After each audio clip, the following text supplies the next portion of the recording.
Hey, everybody, welcome to the Elseworlds Exchange. I'm Sal, and I'm joined today by Jason Aaron. Jason, thank you so much for being on the show today. Thanks for having me. My pleasure. You have had an incredible body of work. You have an incredible body coming. There's so much more to talk about. I don't even know where to begin, but I think we'll have to start. Can I ask about where the influence for your run on Avengers came from? Why did you jump on Avengers? What got you there, and what has guided your direction to here? I don't know. Like I think with a lot of things I've done, it's sort of just it was the right time. I'd had the chance to do Avengers before, and timing wasn't right. Mm-hmm. I wasn't gonna leave Thor until I was done. So I kept kind of resisting things that would have pulled me away from that. Mm. But this just seemed like the right time, the right next step. I knew I was kind of starting to wind down my Thor run when I took Avengers, and I knew that would give me a chance to sort of take some of the stuff. I was wrapping up a lot of Thor stuff that I'd been, dealing with for many years, but I knew some things from Thor I wanted to carry over into the next game. So it gave me a good point to sort of transition that stuff. Great. Actually, if you remember, if you read my Thor stuff, there was one, I don't remember what issues they were, but we flash back and see one of the Viking age Thor stories, young Thor stories. There's like introduce this character who's sort of like a Viking version of the Hulk. Yeah. And we tease sort of a Native American Ghost Rider and the Black Panther. I forget what all other characters we tease. And it's, sort of the beginning of like a Viking Age Avengers. Yeah. So that clearly, like I had plans for that stuff in Thor, but then once I was taking over Avengers, I was like, well, I think I'll use that stuff here. So that sort of led into the Stone Age Avengers, that showed up in Marvel Legacy #1. Right. When you were working on Thor, clearly you had, I think, and correct me if I'm wrong, but like you kind of knew where it was going. You had kind of mapped out where you wanted to begin, where you wanted to wrap up. Did you happen to know that your wrap up for Thor was going to kind of dovetail into Avengers? And were you kind of worried, like, oh, do I really need to, like, have I said everything I want to say with Thor? Was it kind of like concerning for you to have to like kind of keep talking about Thor even, in this new team book in a new setting? No, I mean, I know what you mean. Not really. Yeah, I knew I could step away from Thor feeling like, okay, I'm done. I've said everything I wanted to say. At that point, it's somebody else's. So, I knew Donnie was going to be taking over Thor. So when I write Thor and Avengers now, it doesn't feel, like I'm hanging out with an ex-girlfriend or something. Okay. Like, I don't know. It feels just different. Feels like a different thing. So I really helps that I like everything that Donnie's doing in Thor.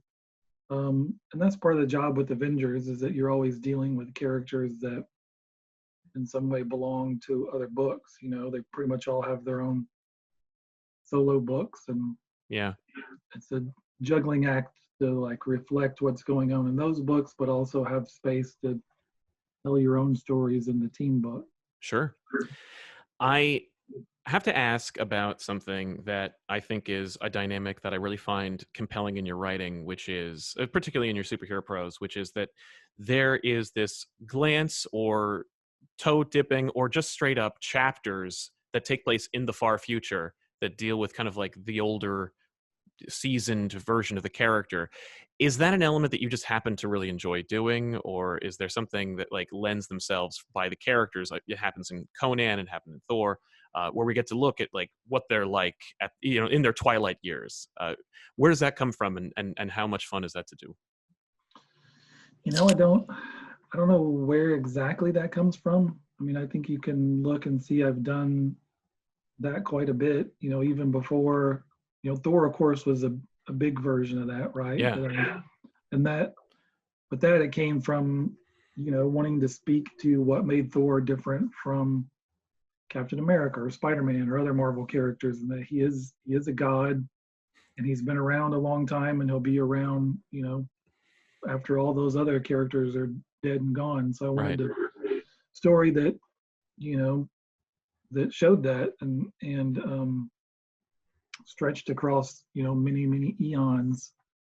I also just liked that idea of putting together multiple versions of the same character and having them interact with each other. I think maybe that's a thing that became more interesting to me as I've gotten older, and you just look back at your life and how much you've changed, and in some ways how you haven't changed at all. And that idea of, meeting your 16-year-old self and your present day and maybe your 80-year-old self and putting you all in the room together probably wouldn't go so great. You don't think so? I don't think so. But I mean, with me, we could all still talk comics, I'm sure. But sure. But I think even before that Thor story, I'd done a little of that with Wolverine. I think in Wolverine the X-Men, we flashed forward a few times. We did that in Battle of the Atom. So yeah, I don't know why, but that's clearly a thing I've come back to again and again. And with this, like with Avengers, it's sort of the next big step of that. We the not just the same character, but like showing these primordial powers. So these characters or powers that have been passed around from a lot of characters through the eons in Marvel, like the Phoenix and the Iron Fist and Black Panther. And I mean, I think in general, for me as like a creator and a consumer of entertainment, I'm interested in those characters that get reinterpreted over the course of years.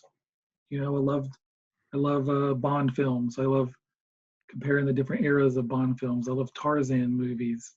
I love Godzilla and King Kong. And I'm always fascinated, even in the instances where the films or stories don't work great. I'm interested in like, how do these characters stay relevant? How do you keep changing them and tweaking them, reflect and to connect with modern audiences? I'm interested in that. So I think maybe that's sort of where it comes from. Yeah, it's kind of about legacy, I think, right?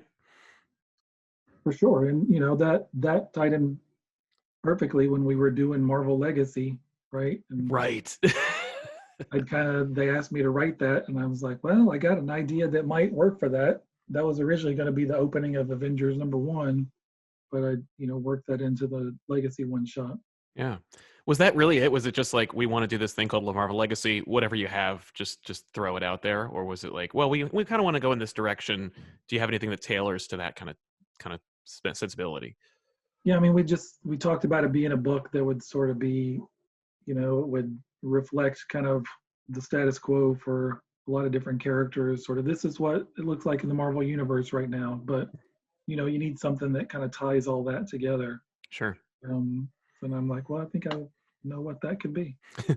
I love your attention to magic and to mysticism, and I think it might actually connect in some way to this concept of like these characters that can't die or that will be around for a long time.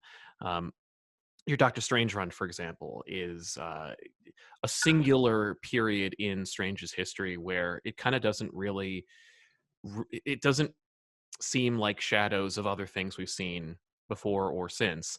And I was wondering, was it what attracted you to Strange? Was it magic? Was it the character? Was it the fact that you were able to talk about kind of like a grounded real world, but also get fantastic with it? Where did that come from? Again, I think it was something different. It was a character in a series that was different from what I'd done before. Mm-hmm. And again, it just sort of seemed like the right time. Like when I took over Thor, it seemed like the right time for me to do Thor. Neither Strange or Thor, neither one were characters I'd grown up, as big fans of them. I wasn't walking around with a briefcase full of Thor and Doctor Strange pitches. But at that moment in time, Marvel was looking to do a new Strange book. And I thought, yeah, I think, I think I'd like to do that. Um, I knew right away I wanted it to be Chris Bachalo, that I wanted to work with him again. I wanted it to be something that, was dark and weird, but also fun, like the Wolverine and X-Men stuff we'd done together. Um, and we'd had a lot of the Marvel retreats we'd had over the years. We would talk from time to time about magic, like what are the rules of magic? How do we define magic? And all that conversation, one, we could never answer those questions. Two, I always thought like, well, the more we try to answer those questions, it sort of takes some of the magic out of the magic, right? Right. So for me, I just kind of settled on that one. For me, the one rule was that all this stuff has a cost, right? Again, I was trying to think about how is Doctor Strange different from all the other Marvel characters, and that he walks a very different beat, right? Like, he's not just patrolling the streets of New York. He's sort of the guardian between us and all these crazy other dimensions and the mind-boggling monsters and wizards and demons that lurk in them. Yeah. So that's a very different kind of job to have. So I like the idea that takes a toll on you. That you can't do that and live a rosy life. Right. This is really going to mess you up, and there's no way. There's no happy retirement home for former Sorcerer Supreme, right? Like, probably that ends badly for you. That kills you. You go crazy, whatever. So that to me was the only rule: is any of this shit you do, like Strange can't show up and just wave his fingers around and save the day. Yeah. He can seem to do that, but whether you know it or not, there is a cost paid by him or someone else. That's always the defining rule. Right. I really liked your approach to Doctor Strange. I honestly, I like Doctor Strange, but I was never really like the world's biggest Doctor Strange fan. But my wife was, and she was like, "You've got to take a look at this Strange book." Cool. Bachalo's art, notwithstanding, like it's incredible stuff, and it's just such like crazy visuals, and the approach to the character and the honesty through which he was portrayed was something that I had never really considered before, and I miss it nowadays. And I was wondering, like, do you feel like you kind of said everything you have to say about the doc, or is there more someday, do you think? I don't know. I mean, we've seen him a little bit in Avengers, so sure. I would say I'm sure I'll write him again. You can think with Avengers, you can see him still playing with, again, those primordial powers, and the Sorcerer Supreme is one of those. So yeah. In terms of me going back to do Doctor Strange solo stuff again, I don't know. Again, if it seems like the right time, I mean, I know somewhere over there I've got my Doctor Strange notebook. I think there were more ideas in it. I think it's a line between whenever you're leaving a book, you want to leave before you run out of ideas, but doesn't mean you have to exhaust every single one you've got. You also don't want to overstay your welcome. I think it's okay to leave with like a couple more bullets in the chamber. You're right. So to speak. Yeah. So I don't know. We'll see. That's fair. It's pretty full, but yeah, no, that's true. I would love to ask about where your approach to Star Wars came from, if you don't mind. How did that all come about? Like, when did they pick you to kind of launch it, so to speak? Where they're like, okay, Jason, give us Star Wars. Like, it was, hugely selling book, a lot of the eyes on it. Not only that, but of course, like, it's Marvel's latest word on the property, and they asked you to kind of like speak for them. Did you always have a Star Wars pitch, and did you get to use it? No, I did not always have Star. I mean, I think I figured out pretty quickly, like in my career, that it didn't make sense to kind of chase after characters, or I tried that initially and just didn't get anywhere. And I realized it's better to sort of like, what is the situation? Who are the editors? What what speaks to me at this moment in time, and then kind of figure out the story. Sure. So no, I never really have a pitch sitting around for anything. But yeah, it was cool. I mean, I just got the call of, hey, do you want to do Star Wars? Kind of not long after the Disney Lucasfilm deal was announced. And one of the coolest things is that we were like, our book was like the first new Star Wars thing of that year, right? Like, yeah, they were working on movies and everything else, but we were kind of the first new thing out of the gate. But I think the pitch was always just, you walk out of that original film, somebody hands you this comic and says, here, this is the next chapter of that story. Yeah. John Cassaday was a huge Star Wars nerd. I think we always talked about, we want this to feel like those original films. And beyond that, I was just wanted to grab for the biggest moments I could, just to make it feel, important, that this was like a necessary chapter of that story. That's why, we had Vader and Luke face to face at the end of issue 1, and Yeah. Brought in Jabba and eventually Yoda, and figured out a way for Luke to fight Boba Fett. Wanted to show that if anybody in Star Wars has an angry ex-wife out there, it should be Han Solo, right? So Yeah. So we just wanted to grab for big stuff, and I was really surprised that they let us do. Was there any character in particular that you were like, wow, I didn't expect to really enjoy or get excited writing about this particular character?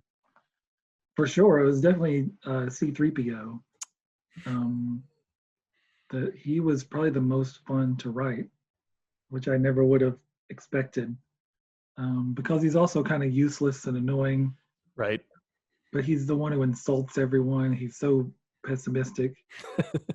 And in that first storyline, there's a moment where 3PO is like left behind to kind of keep an eye on the Falcon. Yep. The heroes are in trouble, and then these aliens start basically, stealing the tires off the Falcon. Right. And Han's yelling at 3PO like, there's a blaster right there. Like, take it. Defend the ship, or we're all gonna die. And I remember some fans were like, "Oh, awesome! 3PO is gonna actually do something and save the day." No, of course he's not gonna save the day.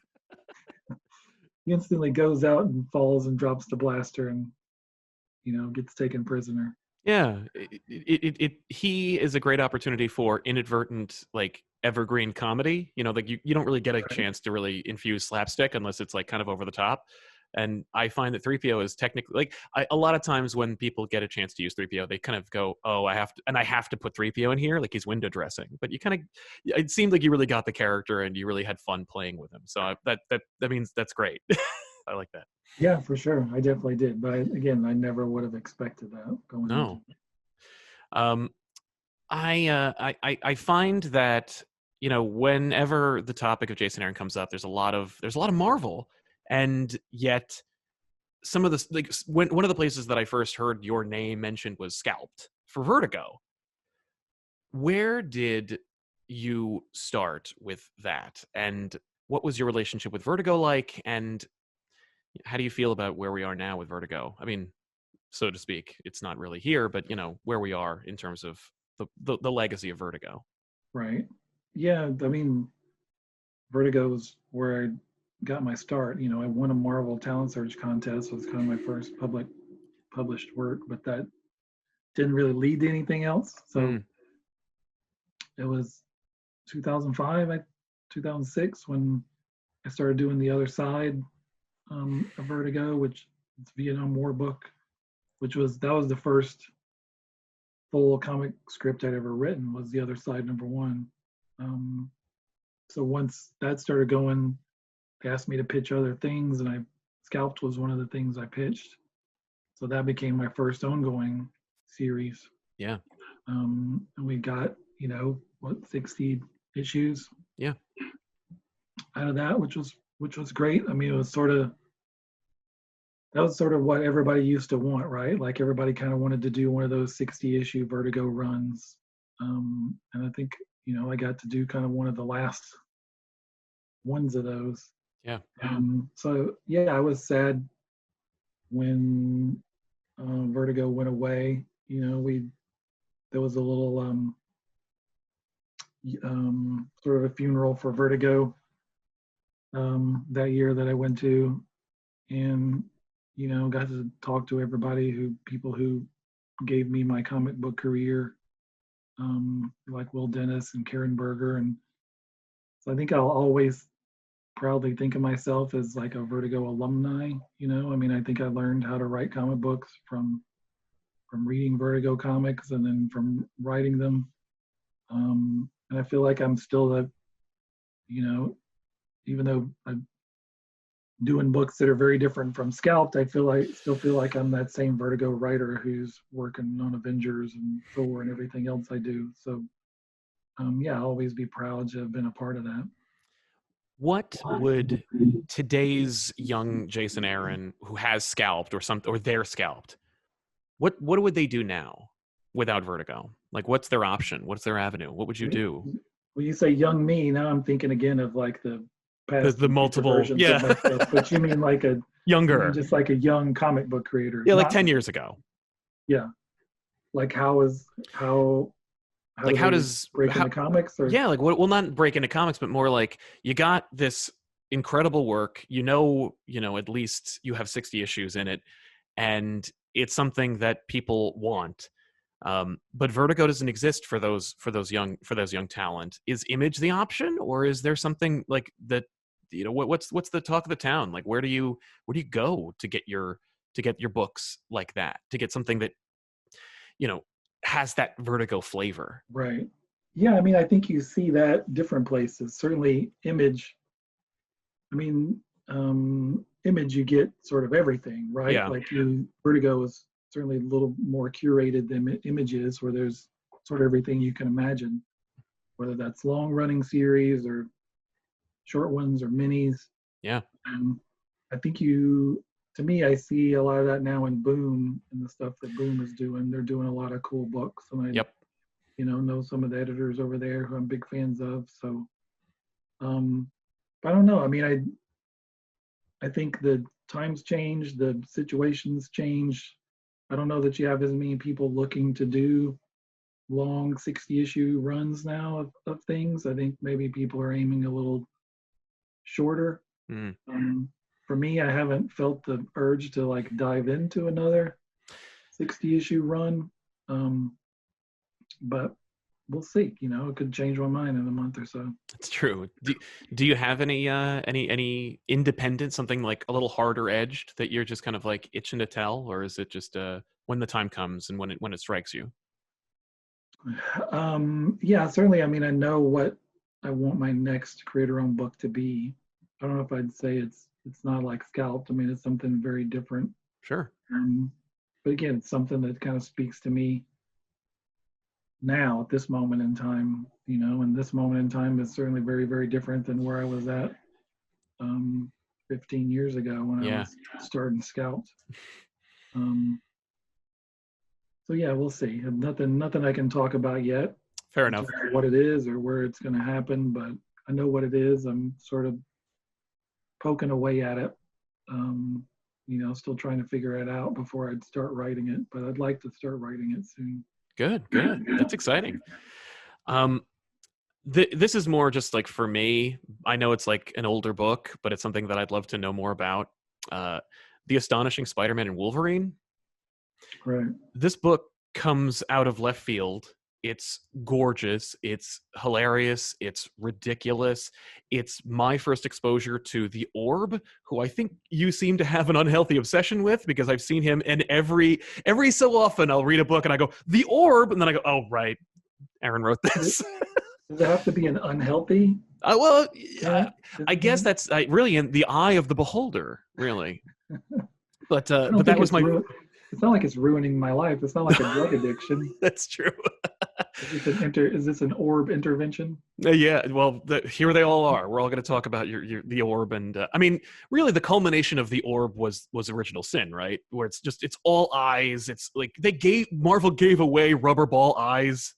True, I did have one of those on my desk. I don't know where mine is either. I took like 3 or 4 of them and lost I've the got ones a at time. sack of them somewhere. I got to get one again. I was so excited when they told me about that. That's one of the few like marketing tie-ins that I was like 100% on board for. I'm like, this is great. It's just so smart. But yeah, Astonishing Spider-Man Wolverine. I loved that series. And where did that come about? I think they just asked me to do a Spider-Man Wolverine book. Was it just they wanted Spider-Man and Wolverine, or were you like, let's throw Wolverine in there? No, I think that was the idea. I think I was definitely asked to do that, and then just came up with the craziest thing I could figure out, and got to work with Adam Kubert. I think that was the first time he and I had worked together. He was super excited. The bigger and crazier it got, the more he was into it. Yeah. Yeah, that book was a lot of fun. Hopefully it was fun and silly, but I feel like there was some heart to it. Absolutely. As well, and it's still, hopefully by the end of it there was some emotional punch. I think so. I mean, you deepened, well, at least further deepened the relationship between the two characters. You introduced a love interest that heretofore has never been referenced again. That was like really impactful and tragic. That I really enjoyed.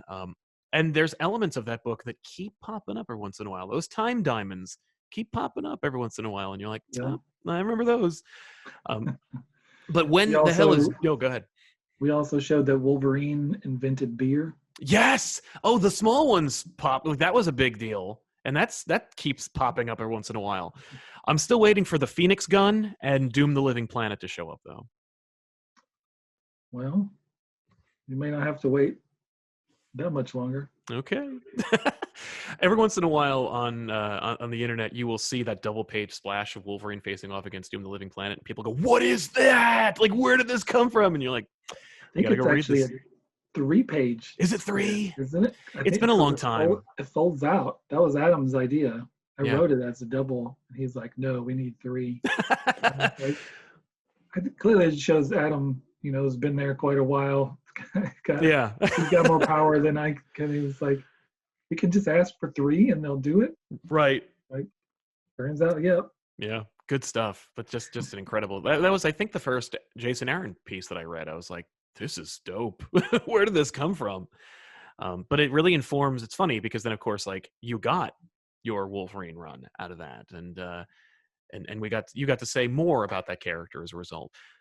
But no long-standing Spider-Man run from Jason Aaron.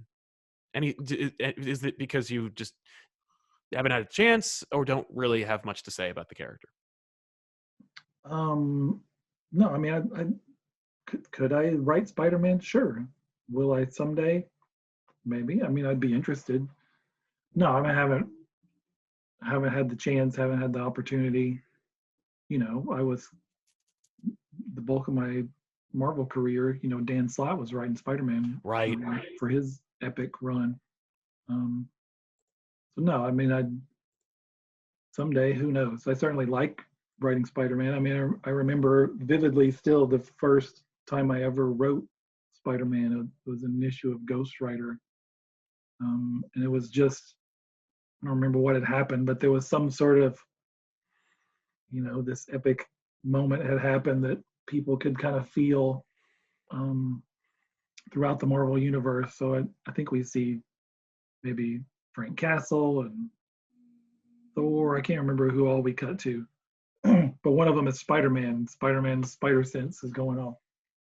It's just one panel, but I remember I spent like the whole day working on, that one balloon, because I'd never put words in the mouth of Spider-Man before. And it just felt like, a real holy shit moment. Like, yeah. I don't want to screw this up. And I don't even remember what he says, but I'm sure it's probably overwritten because I've worked on it so long. But that was a big moment. I mean, the first time you get a check from Marvel back in the days when you used to get checks, physical checks. Yeah. and you get a check with Spider-Man on it. Like, holy cow. Yeah. I was hoping that, the cashier at the bank would notice. I mean, of course, she doesn't care. It's just a check. Right. She sees 1,000 checks a day, but I would be very excited to see that kind of check. Got Spider-Man on it. Right. That's funny you mentioned Punisher, because you also got a chance to take over for the Punisher Max run for a while. And that was a really respectful and terrific follow-up that got to take Frank in another direction and surprise people, I think.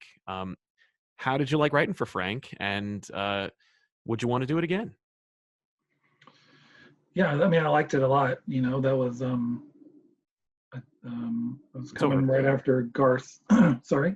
Oh, I was just going to say it's over 20 issues. Like, you got to talk a lot about it. Like, yeah.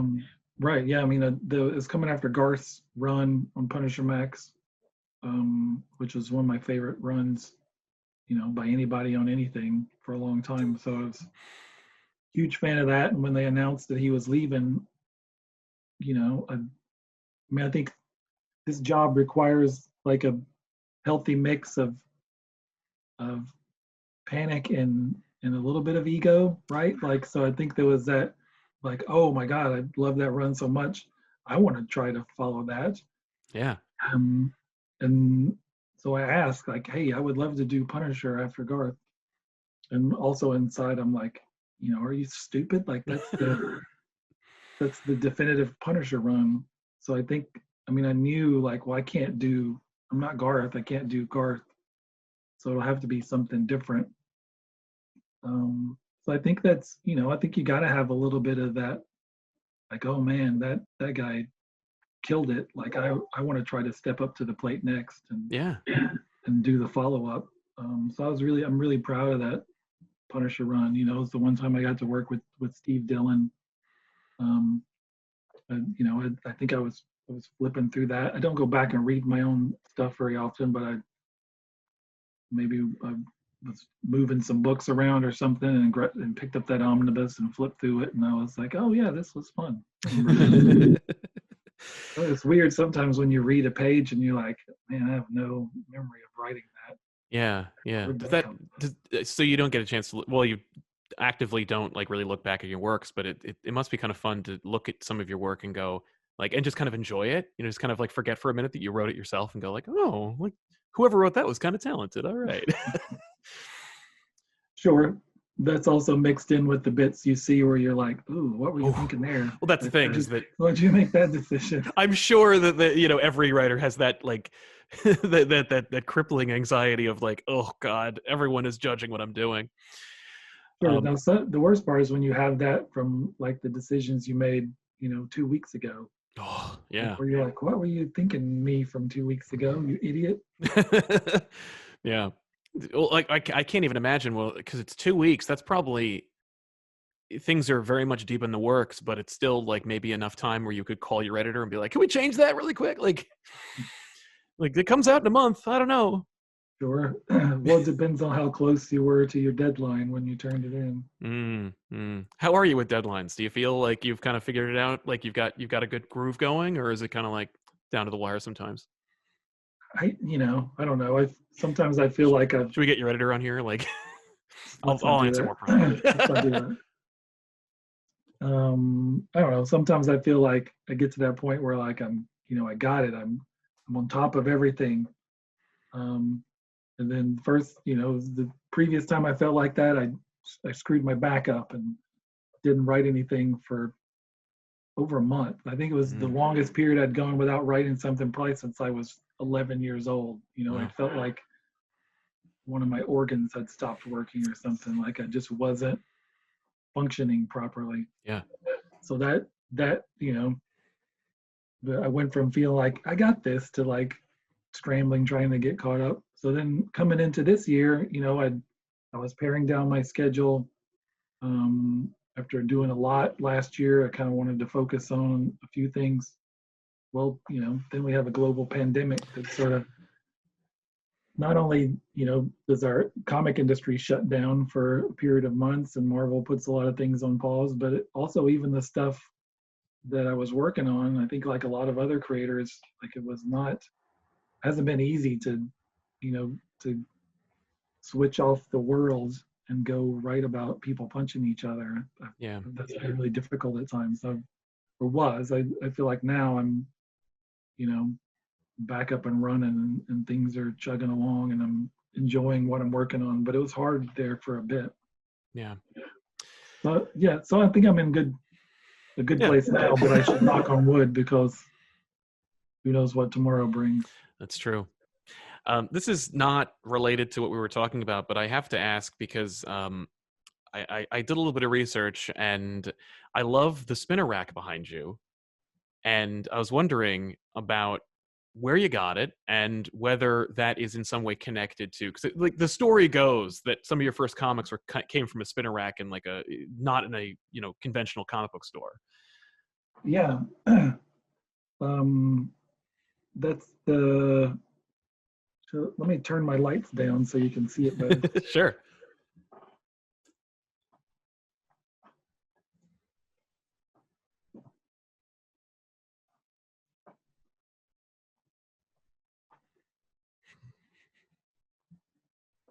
How's that?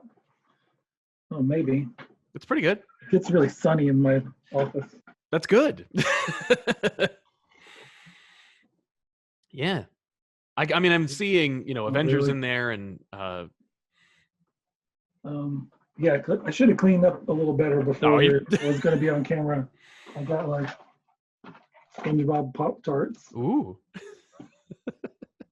Some alien toy that my son and I are going to dissect at some point. Cool. The wine glass. But yeah, that's the spinner rack was a Kickstarter year. I was going to ask, is that the Kickstarter one? Yeah, the Jim DeMonakis one. It's really nice. I like it a lot. But yeah, it's like half of it's stuff I wrote, half of it are books that I bought off the spinner rack as a kid. So like Blue Devil, Atari Force. Is that Vigilante? Yeah, Vigilante, the Atom. Like I think Atari Force, I think was 83. I think was kind of the year for me where I started to want to go, every time my mom was going to the drugstore or the grocery store or whatever, I wanted to come along and hit the spinner rack. These are all like dog-eared comics. My copy of Gru #1. Hey. If you look at it closely, you can see where I traced over Gru, because I started to do my own, write and draw my own comics back then. Sure. So I had my own rip off of Gru. So it was me doing Conan by way of Gru, by way of whatever the hell my guy was called. Right. It's funny you just referenced the Conan run. I guess we could talk about Conan a little bit. Holy crap. So I assume you were a fan of Conan back in the day, and that kind of informs your run now, or your run has just concluded actually recently. But did your approach to Conan come from a place of like, oh man, I love Conan, yeah, or was it like, I haven't done Conan, I'll do that, yeah? Yeah, I said before I wasn't walking around with a briefcase full of pitches or characters I really wanted to do. Conan was different. Conan was, I think, the one character where I was waiting for the chance. And, I got my spinner rack here with all the comics I bought as a kid. There's also a shelf right over there where I've got all my Conan paperbacks, all the Robert E. Howard paperbacks. Oh. That I was about the same age when I was reading all those comics. I was also going to the used bookstore and buying all those Conan paperbacks and reading the hell out of those. Sure. So I wanted to do Conan since I was a kid, and I talked to, there was one point years ago, kind of, I think before I signed a Marvel exclusive, I was talking to Dark Horse about doing a thing. Yeah. So yeah, as soon as I got wind of Marvel getting the Conan license back, that one I wasn't going to wait around for anybody to ask me, like Star Wars, they asked me, you want to do Star Wars? Sure. With Conan, I made it clear, I'll fight anybody else to try to hire for this one. Like I really, really want to do this. Yeah. And then just had to come up with a big story. And I think for me, you know, like one of the things I loved if you've read those original Robert E. Howard stories, and if you read them in, you know, the order they were published, you know, he jumps around from story to story, right? Like jumps around through time, which again may speak to my interest in doing that, you know, and that reading those stories. Every time you read one, like Conan's a different age, he's in a different part of the world, he's doing a different thing. He's like, I love that idea. So that's, you know, I wanted a story that spoke to that. So that's why, you know, I did a big 12-issue story that's got a through line, but for the most part jumps around each issue to a different part in his life. Yeah. Which was really fun. It was also challenging in that every month I sat down to write that, I was like, you know, damn, like I got to start all over again. Yeah, you can't. Different. The King Conan story, I think, had more like connective tissue, I think, than the present day Conan stuff. Right. Well, I mean, it's, you know, over the course of those issues, we jumped around to so many different points in his life. True. Like a lot of them. But yeah, I'm really proud of that one too. Working with Mahmoud and Gerardo Zaffino, and yeah, I saw it on covers. You know, it's pretty amazing lineup. And you know, we announced at the end of that Mahmoud and I have plans to come back to do a King Conan book. Good. Yeah. You know, that was originally going to be the end of this year, but of course, yep. changed a little bit. But that, you know, that hasn't gone away. That's still very much on my radar, and something I hope we can get to pretty quickly next year. Good.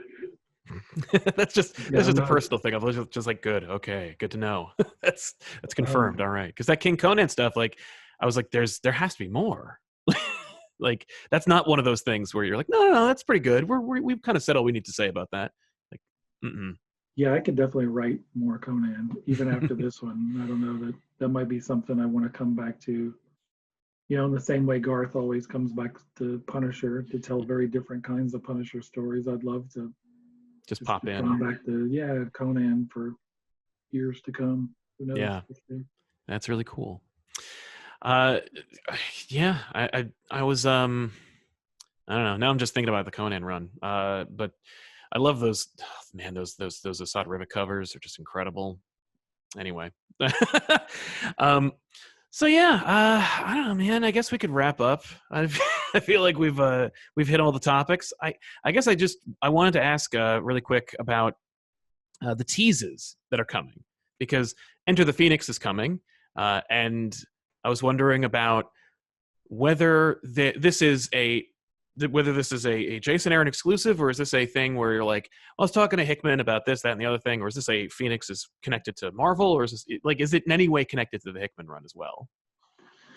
But I don't talk to Hickman about anything. I refuse to. No, I mean, no, it's not connected. Okay. Certainly, you know, we reference. I don't want to say too much as to like who's a part of it, who's not a part of it. You know, clearly the Phoenix is most closely associated with the X-Men, so there will be some kind of X-Men presence in that story. But there's also a whole lot of other characters involved. Sure. But yeah, I mean, I'm a big fan of, as much as it pains me to say it, you know, to compliment Jonathan. I'm a big fan of what he's done with the X-Men, and they're doing a lot of cool stuff over there. But the Phoenix is a big part of the Marvel universe as a whole, not just the X-Men corner of it. You know, as we see, the Phoenix is one of those primordial characters in those Stone Age Avengers. So we'll be exploring more about those beginnings for the Phoenix as we move into bringing the Phoenix back in the present day and seeing what that means and what that entails. You know, the last time Phoenix Force came flying to Earth in a big way. It turned into Avengers versus X-Men. So Yeah. What's going to happen this time? Well, it's been a hell of a run. I mean, like each chapter of your Avengers run has gotten somehow bigger or more bombastic or more epic. Like each one, it seems like your marching orders for Avengers is like, well, it's gotta be huge. It's gotta be a swing for the fences. Like we got to do something massive. I mean, the first arc is Celestials, like which is literally the biggest thing in the multiverse. Like it's the biggest thing possible. But Age of Khonshu and now the Phoenix, like, is that kind of your approach? Is like, well, it's Avengers, it's got to be big. Yeah, I mean, pretty much. I mean, you've got a pretty powerful group of Avengers, right? Right. So you need something pretty strong for them to punch. Yeah. Did you? I'm sorry, I didn't interrupt. Oh, go ahead. Well, I was gonna say, did you pick the roster? Were you like, these are the Avengers I want to pick? Because it seems like each run is like, well, these like anyone can be the Avengers, so you could pretty much pick anybody you want to go on that team. Was that kind of your lineup? Yeah, for sure. I mean, we knew at the time it was going to be kind of the first opportunity to have the big three back together again. We hadn't seen Thor, Cap, and Tony leading an Avengers team in quite a while at that point. So yeah, we knew we'd get those three back together, and some of them seemed obvious. It seemed like, yeah, we really need Black Panther and Captain Marvel in that. I was always interested in Ghost Rider and having Ghost Rider be an Avenger. And I was way more interested in Jen Walters as a Hulk than I was as putting Banner on there again. Right. And then Doctor Strange was kind of the last addition, and I knew he wouldn't be permanent. He'd be popping up for a bit, and then we'd kind of replace him with somebody else. And then so I, eventually that was Blade, who I was really excited to add to the mix. And was that just because you hadn't had a chance to work with Blade, or was it just kind of like it'd be funny to put him on the team and see what his dynamic was going to be? Well, I just like Blade a lot. I think he's an interesting character, and I liked the idea of putting him on that, bigger platform, having him be one of the main Avengers. It's an unusual spot for him. He's still the guy who goes around and kills vampires, and I don't want to change him into something else. But I also thought he would be a fun character to add to the mix. Sure. Who is your favorite Ghost Rider? I don't know. I mean, I feel like I've written, probably you've written pretty much all of them. Ghost Riders at this point, like a lot of them. I mean, I'm partial to Knuckles O'Shaughnessy, who I created. He's like the, basically a Bowery boy as a Ghost Rider. Mm-hmm. I don't know. I don't know if I read some of the original Johnny Blaze stuff when I was a kid. I then got into the Danny Ketch stuff when that was first coming out. But I don't know that I've never been like partial to one or the other, I guess. I mean, mostly I've written Blaze, but right. I like writing Robbie too. I love the idea of the Ghost Rider with the Hell Charger. It's a great visual, and Robbie has managed to find a really strong audience. Like I think you were the one who wrote the scene where he's like, of all the Ghost Riders, you're the worst, and he's like, I take that as a badge of honor. Like, right. Which I kind of really enjoyed. Things haven't worked out great for the other guys, so exactly. He's okay with that. But yeah, I just wanted to ask because I know you have not only invented your own Ghost Riders, but have written so many of them. I was like, let's ask what your favorite Ghost Rider is. But what is next, and what are you the most excited for in 2020/2020? Let's forget about 2020. 2021. What's the most? What are you the most excited about? Right. I think we're all excited for 2020 to be over. Exactly.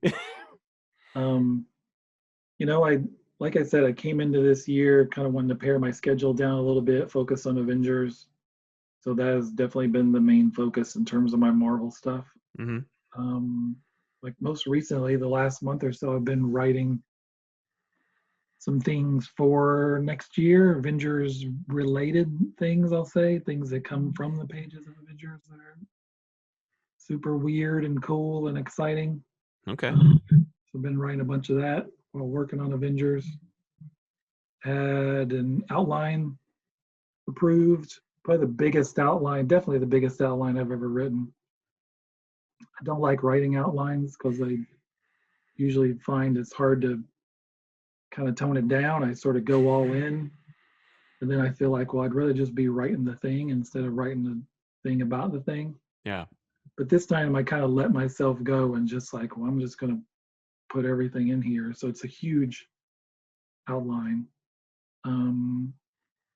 So that I can't really say anything more about what that is, but that's something else that I'll be doing next year. And again, it's sort of like I was talking about Strange and Thor, of just seeming like, oh, this is the right character for this time. This is another version of that where it's just like, this is the story I need to be writing right now. I'm kind of chomping at the bit to, start on that first issue. Cool. And then, like I said, still have plans to do the King Conan stuff. So, writing a lot of stuff for next year, which is great. It's good to feel busy again. Yeah. And then, like I said, still have the new creator-owned thing in the works, but right now I've got Sea of Stars and the Goddamn. They're both back and both coming out again. Goddamn, I think the first 2 issues are out. Sea of Stars, the first issue of the second arc just came out. So those both, of the first volume trades of both of those are out. So two very, very different books. One's a really incredibly dark and brutal Bible story. Mm-hmm. And the other one's a mostly fun space romp about a kid and his dad who get separated in space, and the kid's kind of swimming through space like it's an ocean, hanging out with a talking space dolphin and monkey, and he's got some kind of superpowers that he doesn't know how he picked up, and he's on a grand adventure. Meanwhile, his dad's, going through the Revenant in space to try to catch his kid. He's horrified in that everything he encounters along the way wants to eat him or kill him or tear him apart. So it's, clearly there's some metaphors. I was going to say, so it's a metaphor for being a father in America today. Right on.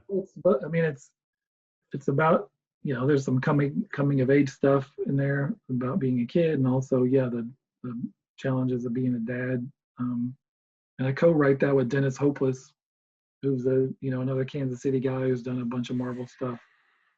And the cool thing is, like, I haven't co-written a lot of things. No. But of the ones I have, I've never done anything quite like this, to where, like I'm saying, it's basically 2 stories, right? There's one about the kid and one about the dad. And I was kind of always more into the kid part of it, and Dennis was more into the dad. So he basically writes all the dad stuff and I write the kid stuff. And that's cool. There are times where those 2 stories kind of crash together and we mix that up a little bit. But for the most part, we're kind of doing 2 different books, in the same pages. And again, it works in that they're 2 very different stories. Yeah. And that changes a little bit with this second arc. We mix things up a little bit, but that's still how we're breaking it down. So, nice. And it's got, gorgeous art by Stephen Green and Enrico Renzi. I think I'm really proud of that. It's a really bright, poppy, weird space book, which again is unlike anything I think I've ever done before.